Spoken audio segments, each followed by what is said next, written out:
तो आज हम अपने सीसस के अंदर @support सेलेक्टर के बारे में पढ़ेंगे।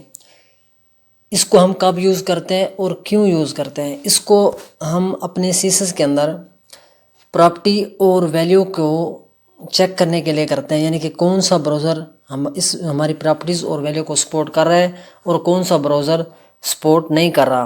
मिसाल के तौर पे हमारे पास एक प्रॉपर्टी है डिस्प्ले ग्रिड की।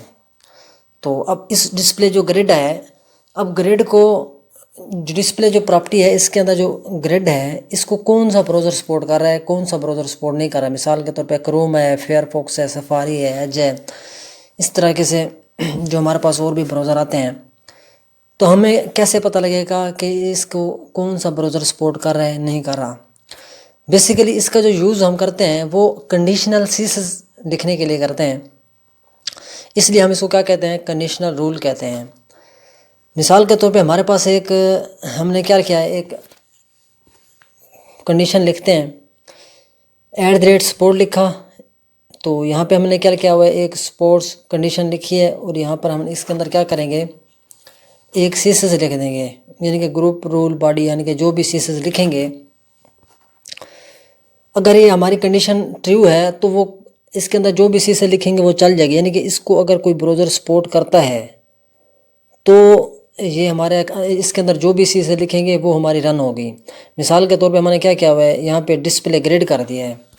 तो अब ये जो डिस्प्ले ग्रिड किया, अगर ये इसको यानी कि कोई ब्राउज़र सपोर्ट करता है तो ये जिसके अंदर मैंने क्या लिख दिया है, यानी कि आईडी लिख दिया मैन के अंदर डिस्प्ले ग्रिड, तो ये रन हो जाएगी। ठीक है। अगर कोई ब्राउज़र सपोर्ट नहीं करता, इसके ऊपर हम क्या दे देते हैं, यानी कि डिस्प्ले ब्लॉक कर देते हैं, तो फिर वो वाली जो सीसस है दूसरी सीसस वो रन होगी। अब क्या करते हैं, एक तरीका तो ये है, एक दूसरा ये है कि अगर हम चाहते हैं कि जब कोई ब्राउज़र इसको सपोर्ट नहीं करता डिस्प्ले ग्रिड को, तब इसके अंदर क्या लगा देते हैं, नॉट लगा देते हैं। यानी कि तब जब नॉट के अंदर, नॉट वाली के अंदर जो कंडीशन के अंदर जो चीज़ लिखेंगे वो हमारी रन होगी। यानी कि इसके अंदर जब हम डिस्प्ले ब्लॉक जो लिखेंगे वो हमारा क्या होगा, वो रन होगी।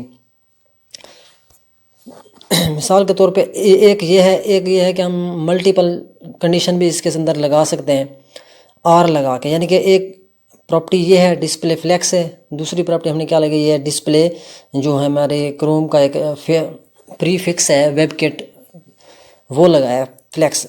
यानी कि कोई ब्राउज़र अगर हमारा डिस्प्ले फ्लेक्स को सपोर्ट नहीं करता है तो हम साथ क्या लगा देते हैं, वेबकिट लगा देते हैं, तब वो उसको सपोर्ट करता है। यानी कि इनमें से कोई एक हमारी अगर चल जाती है, कोई सपोर्ट कर, यानी कि हमारा ब्राउज़र इसको सपोर्ट करता है किसी एक वैल्यू को, किसी एक प्रॉपर्टी को, तो तब भी इसके अंदर जो भी चीज़ लिखेंगे वो हमारी क्या होगी,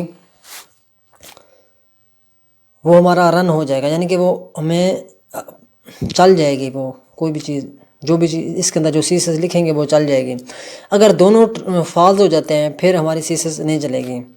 इसके अलावा एक और है, यानी कि हम एंड आता है, एक ऑपरेटर क्या आता है, एक आर है, दूसरा आता है एंड। एंड में क्या होता है, यानी कि दोनों कंडीशन जो देंगे, दोनों प्रॉपर्टीज़ जो इसके अंदर जो देंगे वो दोनों ट्रू होनी चाहिए। यानी कि इस पर भी जो ब्राउज़र है वो सपोर्ट करना चाहिए, इसको भी ब्राउज़र सपोर्ट करे, तब जाके हमारी सीसस जो हो वो रन होगी। दोनों यानी कि दोनों ट्रू होनी चाहिए। तो इसका हम एक ज़रूरी नहीं है कि हम सिर्फ ये दो ऑपरेटर लगा सकते हैं या दो वैल्यू हम इसमें दे सकते हैं, यानी कि डिस्प्ले ग्रेड और डिस्प्ले या इनलाइन ग्रेड है। हम इसमें मल्टीपल वैल्यू और भी लगा सकते हैं कि क्या करेंगे, एंड लगाते जाएंगे, अपनी जो है वो कंडीशन लगाते जाएंगे, इस तरीके से और लगाते जाएंगे, कंडीशन लगाते जाएंगे। तो इसका हम प्रैक्टिकल करके देखते हैं। मैंने एक फाइल ओपन की जो हमने पिछले ट्यूटोरियल में बनाई थी, मैं इसको सेव करके देखता हूँ। ये देखें, ये हमारे पास क्या आ रहा है, ये वो फाइल है जो हमने पिछले ट्यूटोरियल में बनाई थी। अब हम क्या करते हैं, इसके अंदर अपना लगाते हैं @support। तो यहाँ पे हम इसको लगा लेते हैं स्टाइल के अंदर।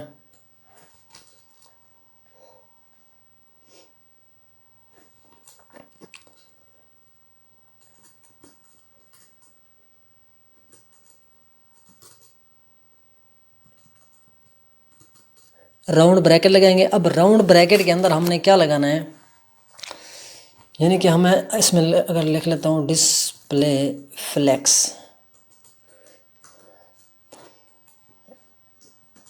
तो यहाँ पर हम कोई सीसस कर देते हैं, यानी कि बॉडी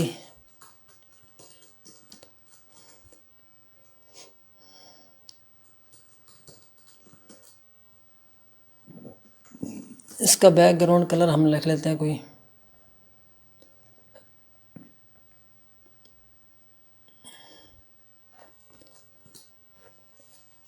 अब हमने क्या किया है, ये जो @sports है इसके अंदर एक कंडीशन लगाई है, यानी कि एक प्रॉपर्टी लगाई है डिस्प्ले फ्लैक्स।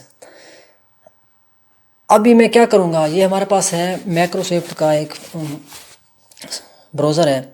जब मैं इसको सेव करता हूँ, यानी कि ये देखें, यानी कि ये ब्राउज़र जो है वो इसको सपोर्ट कर रहा है, इस प्रॉपर्टी को, डिस्प्ले फ्लैक्स प्रॉपर्टी को ये सपोर्ट कर रहा है। क्या हुआ है, हमारा कलर क्या हो गया है, चेंज, बैक बॉडी का जो हमने बैकग्राउंड कलर रखा था वो चेंज हो गया है। अब यही प्रॉपर्टी हम चाहते हैं कि हम किसी और ब्राउज़र में चेक करें, यानी कि फायरफॉक्स में ये चला के देखते हैं कि ये फायरफॉक्स जो है वो इसको सपोर्ट कर रहा है कि नहीं कर रहा। तो यही प्रॉपर्टी हम फायरफॉक्स में कर लेते हैं यहाँ से। तो अब इसको दोबारा मैं क्या करता हूँ, सेव करता हूँ। ये देखें, ये फायरफॉक्स जो है वो भी हमारा सपोर्ट कर रहा है, यानी कि दोनों ब्राउज़र हमारे, ये देखें, ये है हमारा माइक्रोसॉफ्ट का और ये है फायरफॉक्स। दोनों ब्राउज़र क्या कर रहे हैं, इस प्रॉपर्टी को जो है वो सपोर्ट कर रहे हैं। इसके अलावा हम क्या करते हैं, हम चाहते हैं हम इसको एक और प्रॉपर्टी लगा के दिखाते हैं, यानी ग्रिड लगा के देखते हैं। ये जो ग्रिड है ये कौन सा ब्राउज़र सपोर्ट कर रहा है, इसको देखते हैं सेव करके। ये देखिए, ये जो फायरफॉक्स है ये भी सपोर्ट कर रहा है। इसके अलावा हम इसको चेंज करके देख लेते हैं।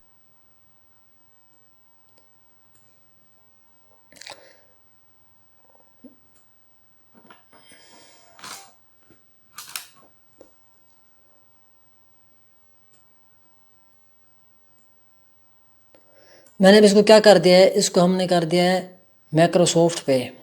तो ये देखें, यानी कि ये भी सपोर्ट कर रहा है और फायरफॉक्स भी है वो भी सपोर्ट कर रहा है ग्रिड को।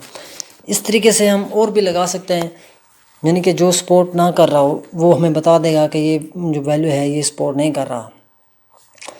ये इस तरीके से जो प्रॉपर्टी है @sports काम करती है। तो तब तक के लिए इतना ही। Thank you, take care, bye bye.